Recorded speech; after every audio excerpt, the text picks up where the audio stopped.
Yes, the line is strong.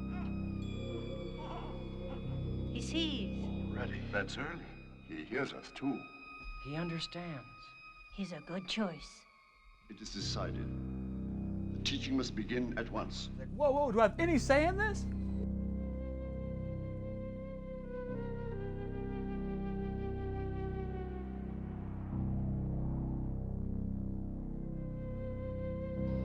In 8 days we're born, mature, we grow old, and die.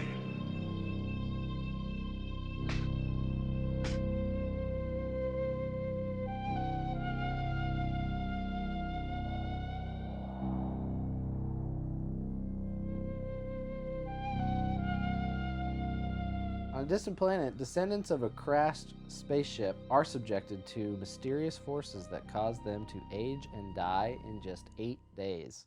They must also live in caves to escape the bitter cold of night and the killing heat of day. They don't really go into that, though. Kind of like. I was gonna say that's kind of like our life. That's Yeah. more of the short story.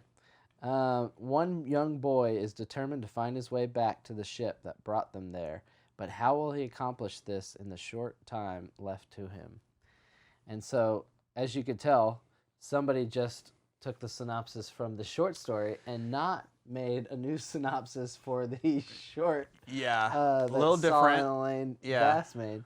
But yeah, what did you think of the quest? It was cool. It definitely. I mean, I joked in the thing. It was like it definitely reminds me like the experimental commercials that Sega used to do as far as visually goes. Oh yeah. I meant that as a compliment. I wasn't kidding. Just a Sega commercial. This whole thing. Now I can see where Saul Bass was, where he was going as a filmmaker, because he's playing with those miniatures again and big visuals as far as Huge scale. what to accomplish on a story like this, and I'm sure he had limited amount of budget too, so I could definitely see where he picked off Phase 4, where he was going, you know what I mean? And now I'm kind of bummed though, because this is it, this is all we get Pretty much. yeah, His which is a bummer. He's got a few more shorts that he produced with Elaine, and they're more like animation, closer to his title design work, and some mixed media and stuff, but with some live action in there, but like Koyaanisqatsi type stuff. But yeah, this is the most narrative in that vein of Phase 4. I think it's like 10 years after Phase 4. Might have been 1974 when that came out. So yeah, he had, was just starting to come back around, it seemed like a decade later, to try things out. Yeah. And this was kind of the end of that dream as well. I would have loved to see if he continued directing. I would have loved to have seen him adapt another like Ray Bradbury story, because I feel like the story good is point. so cool Yeah. too. And Ray Bradbury is notorious for usually not liking when people adapt his stuff, and What did you think? I'm a huge production design geek. Yeah. And just kind of art geek. So I just love looking at this guy, the world that this guy builds. This sort of mixture of what seems like now kind of old tech. Yeah. And fantasy, barbarian, sword and and sorcery sorcery, almost kind of world together. I just dig all of that. Yeah. I dig that kind of I don't know. this Dungeons and Dragons. Yeah, this looks Yeah. like the kind of world you would see in a blacklight poster. Yes. And Yes. And all the the back of graphs dispensers. and shapes Some and glowing Tron lights. thrown in there. Very Tron-like. I Yeah. started to wonder what came first. I Yeah. think Tron may have. This came out in what, 84? 84? So Yep. the height of Mac or the Apple II. Yeah. And this is when people are starting to see computers invading their home, and how is that going Yeah. to change their lives? And Yeah. the workforce is starting to have lots and lots more word processors and computers of all sorts of types, and you're starting to see people doing paint on computers and stuff, and art on computers. So yeah, this is definitely riding that wave. Yeah, definitely. And the challenge that he faces to get to the point to where he can open this gate and save his people is a technological puzzle, or really kind of a video game against And maybe against Saul a hairy Bass, beast. Yeah. I gravitate towards this because of his design work, but you wonder if maybe a part of him was interested in educating himself on computer graphics. Sure. Thinking like, oh, Yeah. this is definitely where we're going. It's an experiment. Right. with design Yeah. and stuff. And maybe this is a good avenue to flex and try to find some workflows and stuff in that. I would have loved to have seen him with a bigger budget. Oh Yeah. my A God. chance to really do something. Yeah. It's almost like his career had 8 days. Maybe he You should. know, in a sense. You know what? It's almost like Maybe he should direct a Return of the Jedi. Yeah. Hey, Would've been sure. cool. You I'm know? not kidding. Like, fuck it. The scale would have increased. Phantom for Menace sure. would have been great if he would have like. Fuck yeah. You know. Yeah. But But, no, yeah, it's like that's the only thing that like I kind of got from it. Like it was obviously cool. I know it's short and sweet, but I don't know. It's kind of left like being bummed. Like this is it. Like this is the last thing I'll see of this dude, which kind of sucks. Well, it definitely feels like it probably had its inspirations, but it also felt like I can think of so many things that I feel like could have been inspired by his work, you know? And I don't know, if anything, maybe somebody can take on the torch and take some chances like this guy did, because, I mean, he was really just unique. going, you know, a very unique vision, a Yeah. mixture for, you know, of Yeah. visions that were unique to him, it seems like. Yeah, I don't know if Bradbury did the screenplay for this. I doubt it, because it's a big departure from the short, and the short is great. The short story is great. I forget what collection it's in, but He has a lot of yeah, short stories. It's called A Frost and Fire, I believe. Okay. Wow, that is quite different. Quite big different. yeah. Sorry, I went through the whole story, No, but it puts it into how much, you know, they Saul ventured Bass saw away. that as like, I feel like not enough almost. Yeah. You know? Yeah. Even though that story was grand in scale, it was very primitive. Yeah. And so like I said, like he was probably like trying to work in some computer graphics at that time, because it was Yeah. the mid 80s. Sure. And he was like, how can I figure this out? And so he gave him some more obstacles, and then got rid of the spaceship thing and having to come back. He think just that's- kind I of think that's saved the day for everyone and for made the it betterment. turned it into a paradise. Right, Yeah. right. With that green ending.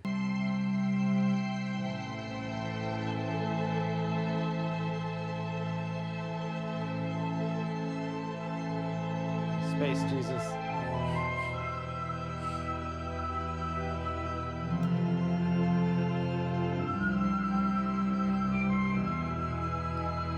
It's pretty cool how his clothes fit throughout all these decades of growing.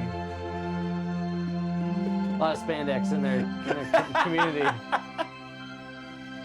I think the ending, I mean, the story that you're talking about works in a novel setting much more than a. And it's like yeah. a 2-hour read. Yeah. So like not even that big of a story, but Right. it definitely like lends itself to a more epic. This was Sure. epic in scale, but that one was like epic in story because of the depth of the characters and wanting to save each other, Yeah, right. avoid war and conflict and all the things that we deal with in 60 to 75 years of life, or hopefully you live more than that. Yeah. But generally our life expectancy is like 75 years. Theirs is 8 days. Yeah. So, and they deal with the exact same shit we do. That says enough. Yeah. You Yeah. know, for what Ray Bradbury was trying to present, I think. Sure. But great little short story. I thought it was awesome. Yeah. Yeah. It is sad that that's probably the last thing. That's the thing that sucks. Yeah. Unless there's Is there something anything known to uncovered. have been hidden or anything? That's like what that? I mean. That's Yeah. probably the You never last know. thing we'll see. Yeah, you never know. Elaine, I think, is still alive. Yeah. But Saul died years ago. But It would be cool to see what other plans he had, whether it was Yeah, even if it's script like or some drawings exactly. or something, his you know? even his team too. His team's so talented. Yeah. Like everyone involved in that, and then who got involved in the shorts too. I'd like to see what those guys ended up doing too. Like if they kept working in film, or if they just stuck with the graphics and stuff like that. Yeah. Curious to see what was going on there. Mhm. What's his face that's in it? Oh yeah, Atreyu. Yeah. Yeah. Let me Google his name. Perfectly. I mean, you know. He has that look, you know, like Yeah. So this is 83. Noah Hathaway.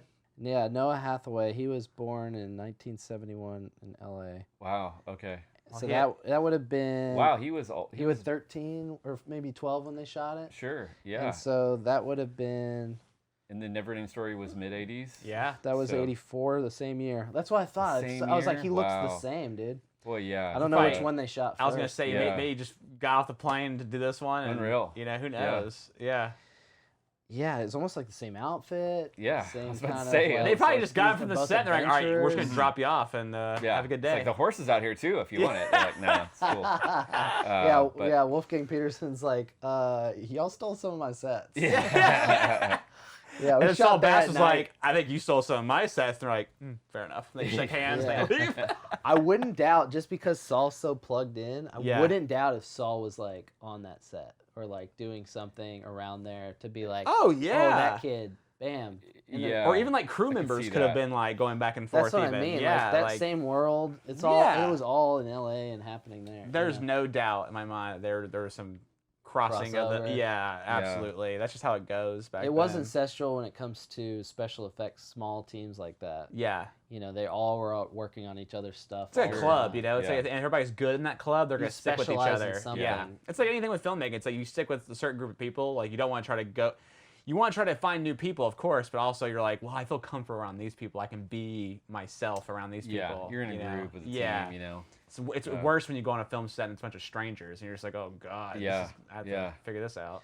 Yeah. Like Quest Sure. would have been a big deal to me as a kid. It reminds me of these VHS tapes I would watch called Captain Power. Oh, Did you ever watch yeah. Captain Not only Power? did I watch Captain Power, I had the plane, I had the tapes, and I played the game where... if you, Damn. do you know anything about I Captain don't, Power? I don't. I'd have to look it up. So- I had to get the so- tapes from the library. Okay. But from the fires of the Metal Wars arose a new breed of warrior, born and trained to bring down Lord Dread and his Bio-Dread Empire. They were soldiers of the future, mankind's last hope. Their creed, to protect all life. Their promise, to end Lord Dread's rule. Their name, Captain Power and the Soldiers of the Future.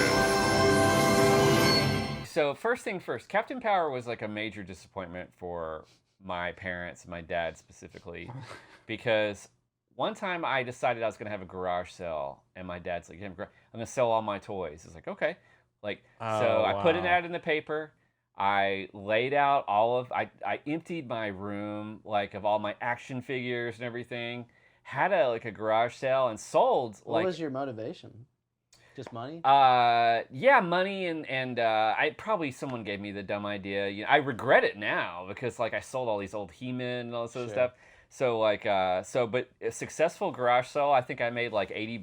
Hell back yeah. then, which is a lot of money. And my dad's like, wow, you know, my son's really growing up. Like he's getting rid of the toys and like, you know, I mean, here he is. He's probably gonna put this in a savings account or you know, or like save up. What did you do with save that up $80? I went right into Walmart and bought Captain Power. The plane and the VHS, brought it home, and I just can remember my dad being like, wait, I thought we were done with, what? You know? And just, you know, VHS tape in. So the idea of Captain Power Which I is love. that... He went right to the fridge and just poured himself a stiff one. He was Well, like, he was fuck. he was already there. But like the idea of Captain Power is you've got this toy plane that's supposed to interact with your TV. Locker zeroes in on a TV target, fires invisible beams, and scores. And keeps score. Or gets hit. Interlocker scopes out the XT7, scores, Or be hit. The power of the future is in our hands. We'll see. Captain Power figures and vehicles sold separately. When you're watching and it has these, like it I shoots knew these about it, too, lights and and it was jealous. reflects. And even like your guy inside your plane is supposed to get shot out if a light comes out of the TV and That's hits so the right cool. sensor. Never worked Infrared right. technology. Never. But here you are as a kid, like Trying to this in figure it front out. of the TV doing this to the plane. It never worked right for me, but I can remember really getting into it. There was a cartoon. Well, the VHS tapes were a cartoon.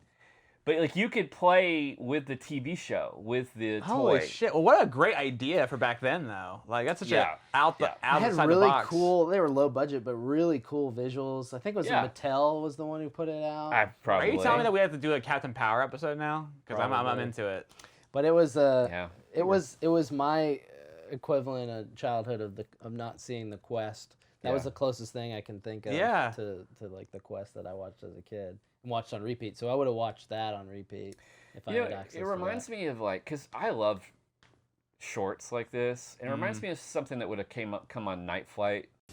Welcome to Night Flight as we showcase the best of Night Flight short films. 2 hours of comedy, drama, thrillers, and fantasies. back in the day. You know, it might have even like you know, there were other shorts like this that were even in this like 17, 18, 20 minutes long. That were just trippy. Yeah. Something you'd see after midnight. You know, maybe you got home from the bar and you're just chilling out, and all of a sudden this comes on, and it's like you have like a little experience with If there was you know? like comedy involved in this short and like big breast women, it'd be basically heavy metal. A trip beyond the future to a universe you've never seen before. A universe of mystery. A universe of passionate fantasies. A universe of terrifying evil. A universe of magic. Heavy metal. Like the cartoon. Well, it's got, I mean, you know, and it had a heavy metal vibe to it. For Because sure. Heavy metal's got some boobs, but it's also got some like trippy. Like you said earlier, it's got that, especially with that Beast Man. Yeah, thing it's got that going Sword on and with Sorcery, yeah. but it's also got that futuristic vibe, which is very hard to like Right. let those two like simmer with each other. And there's a lot of that in literature, and a lot of that in like I think Greek mythology too. But like having a beast at the center of the labyrinth. That's and, always a classic. The Minotaur. Yeah, the Minotaur. Yeah, yep. definitely. And, so cool. And so having that at the top of the pyramid as like a a callback to that, I think all that stuff is really like classic in design. It's even got like that that classic hero's journey, Gilgamesh type vibe. You know, where it's like Joseph here's the monster. Joseph Campbell. Yeah. Yep. 100%. Yep. And like that's why I would have connected to it as a child, like watching Star Wars or all that stuff. But yeah, it would have been nice to see it with the companion, I think, and having more dialogue. Yeah. And you would have had a little more character development. And then I think the other misstep I think they probably did was just skipping over day 6. They just like nothing really happened. They just walked. I thought I missed the title card, so they did skip that.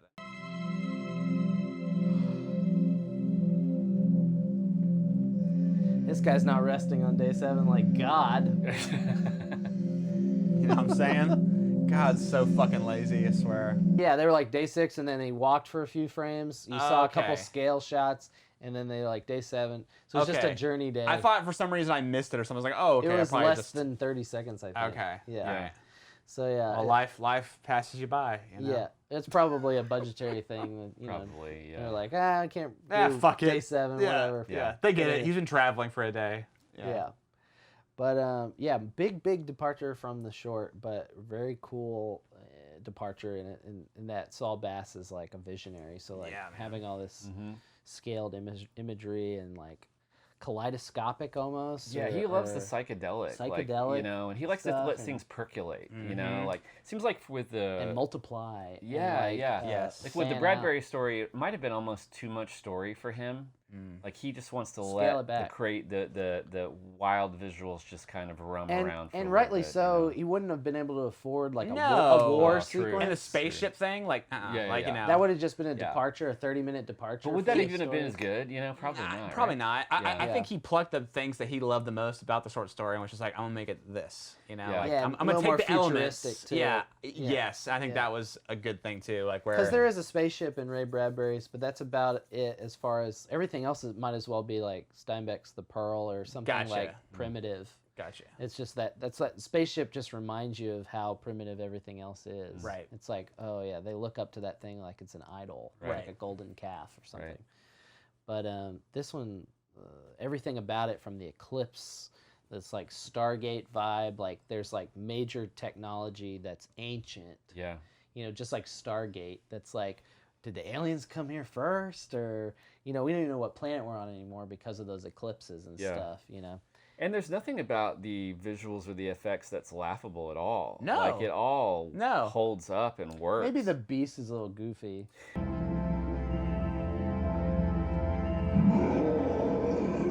Oh. Yeah. Fuck yeah.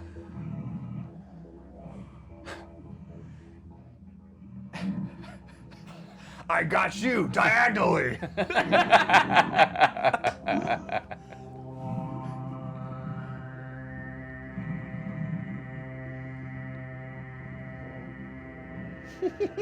Fuck yes.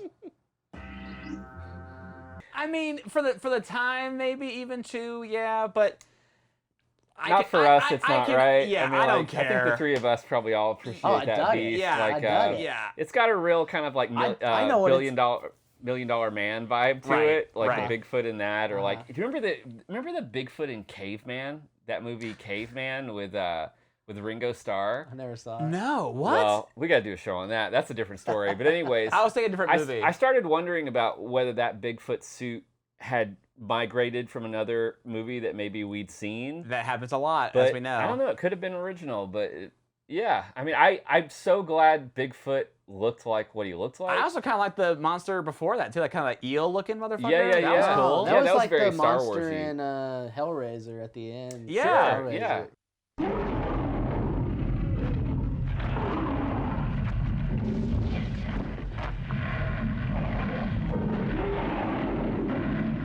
It was a couple weird teeth. Yeah. A kind of like penis type monster, like tremor type thing. Honestly, I apologize. I'm calling that thing a Bigfoot because it was covered in hair. But you know what it reminded me of? It reminded me of the design for Beastman in the He-Man movie with Dolph Lundgren. Definitely. It had I was that imagining vibe to Skeletor coming out and be like, "You boob!" Yeah, like. yeah. Yeah, who plays Skeletor again? Frank Langella plays or Langalia. Yeah. Langalia? Like Langella? Langella. I thought it was Langella. Oh, fuck Who, they both sound right to me. I've been mispronouncing last names all day today. Jesus. Which is ironic because my last name's Yerkes and everybody mispronounces it Yerkes, so that's my revenge. Yerke's revenge. Hey, yeah. I loved it. What do you think the name came from? Well, I kind of felt like the name was kind of... Obviously, it reflects what he's doing. Yeah. For me, go ahead. I was going to say, for me, it's just going back to the hero's journey. I think instead of calling it like the journey, I think the quest just ultimately sounded cooler, and it does. Yeah. I think they had to change the name because he essentially got rid of the day to night problems, which if you read the short story in the first paragraph of the short story, they lay that problem out. They're like, the days are hot and the nights are cold and you are doomed. Yeah. There's no chance. And one thing I really liked about the short story, and I dig into it again, is the moment they're born in the short film, or in the short story, the short film, it's very, like, he's almost like born into the Senate of Rome. And they're just like, we have to quickly teach you everything, and da-da-da-da-da. You've walked into a world of knowledge, and we have to bestow upon you instantly so that you can get on this quest. And that's cool and everything, but in the short story, like I said, they're not as invested in like getting him out the door, but they are aware of their predicament. So they do want to set him up for success, but it's much darker because within the first few paragraphs, he's like learning his ability of sight is like instant and like just like in the short, and he can hear and he can understand and he can speak, and his understanding comes rapidly too of what's happening around him. And what's actually happening around him is they birth people in the same room as the elderly die in. So the elderly are in beds around him, so he's watching all these death. So he comes into a world of death, and that's what he's birthed into. And that's like a great way to start the story that's so focused on death is looming. It's 8 days away. That's great. And so like that kind of story-driven like motivation is more than you need than a bunch of people pushing you out the door. Like it's much more like you are gonna die like us if you don't fucking do something with your life. And then his immediate family is more like, stay with us. They're his like no, don't worry, don't like fixate on that thing. Like hang out. We'll love you. Enjoy your 8 days. Enjoy your 8 days. They are definitely a mouthpiece for that. But it's really cool for him to be like, no, like you brought me into a world of death, and like I want to live, like I choose life. And so like he goes on the quest, and it's a singular decision, which is a little different than this kind of Senate group decides what to do with him. He's a good candidate. It's very almost like like a laboratory, and they grew the baby or something. Yeah. And then the guy on the pathway is like, "Oh, they sent another one." Yeah. Fuck. Yeah. Well, at least you're younger. Yeah. You You can know? make it. Yeah. Maybe. Which is cool and depressing in the short. Yeah. But I think it's much darker and more has more weight, gravitas. Sure. Him coming into a world of death and that Yeah. being his motivation. Yeah. You know, it's much stronger of a quest. Right. At that stage. Right. Right. Yeah. But it's pretty cool. Yeah. It's almost like a path of evolution, you know, for the characters. You know, like you wonder how many times they tried this before. Right. Before they got to a point Or they had to train somebody. to where a being would be born with enough of their nature to where it would almost already be ready, born to learn quickly. Yes. It's like you wonder how far they went. And every second's so precious. Yes, Yeah. and then he sees the other character on his journey that maybe wasn't quite there. And you know, it's just like this evolving of finally getting to a point to where someone can reach the point in where they are at mentally and physically where they can like basically open up the opportunities for the rest of the group, you know, which, you know, it's very, be a savior. Yeah, know? yeah. And then he looks very Jesus-like in the short story. Or the short film. He's got this kind of like, I saved everything, and look, it's the fucking Garden of Eden and everything. He does, yeah. And the old man, that 8 days old man, I guess, who teaches him this stuff has a very like Old Testament-y, godly look. He looks like Moses. Yeah. He's like, I've been on this mountain, man. Those guys said some crazy shit. Yeah. Those caves are an interesting thing, and like the fear of getting out of your shell, and like getting out of your comfort zone. The great unknown, you know. Yeah, I like you that gotta shit. go beyond to really reap the benefits of life, and you gotta go out on a limb and have faith, and that you'll, you know, no matter what's gonna come at you, that you'll be able to face it. I feel like this movie, this short, feels like a fucking Dio song. I was gonna say, it feels like a Dio video. Yeah, it really does. Both. Yeah, I can see him coming out there with a sword. He's like, "You're the last at the beginning with the narration, I thought it was like going to be like Iron Maiden. It was going to be the opening to like an Iron Maiden album or something like that. And I was ready for for rock and roll. Yeah, it's not as metal as it could be, but it is. It's not as metal. It is epic. It's exactly what it needs to be. Yes. But yeah, that was another kind of heavy metal. And when we say heavy metal, we're talking about the animated film, like that vibe. I was talking about the stainless steel. I'm just. Oh, well, yeah. Well, stupid. Hey, you need to stop mansplaining, first of all. I'm about to get on Twitter, and you're about to be done. Yeah. Well, there were orbs in this one, too. You know, they were just happened to be on the game board. Yeah, that's right. Yeah. Honestly, anytime I ever see an orb, I automatically think the green orb from heavy metal. Why wouldn't that's you? stuck in my brain. Yeah. But yeah, those glowing orbs, I think that was Saul Bass's way of being like, these guys have access to technology, and they're able to bestow knowledge fast. Yes. And so, like, it was like, because it was 1984, computers are a mystery to all of us. Sure. Yeah. It's just fucking wild. So, like, just seeing that alone was just like, oh, they know way more than I'll ever know, you know, as an audience member. Yeah, absolutely. Yeah. And look, he's a kid, and he already knows. It's just like the Matrix. He's like, I know Kung Fu. Yeah. You know, it's just like the same concept without words. Exactly. A dialogue-free version of that concept. But that kind of stuff is cool, still cool to me. Yeah. Especially, it looks great, too, for a short film. Yeah. That kind of visual effects, And even now. I was going to say, like, the visual effects are, I mean, as good, if not better, than a lot of the movies that came out in 1984. I mean, so... Do you remember this wave of short films in, like, 2008 to 2015, I guess, would be maybe the end of it or so, but the video co-pilot people who were just like so hardcore into visual effects, and they would just need to make a short film in order to show their visual effects skills. So like all these dumb shorts were coming out of the woodwork and just dying on YouTube or whatever. Sure. But it was just like people are blowing them up, like 5 million views and shit back in the day, just because it had a stupid visual effect in it. And it was like, God, nobody can write anything anymore. It's literally just so this guy can fucking shock someone with a blue lightning bolt.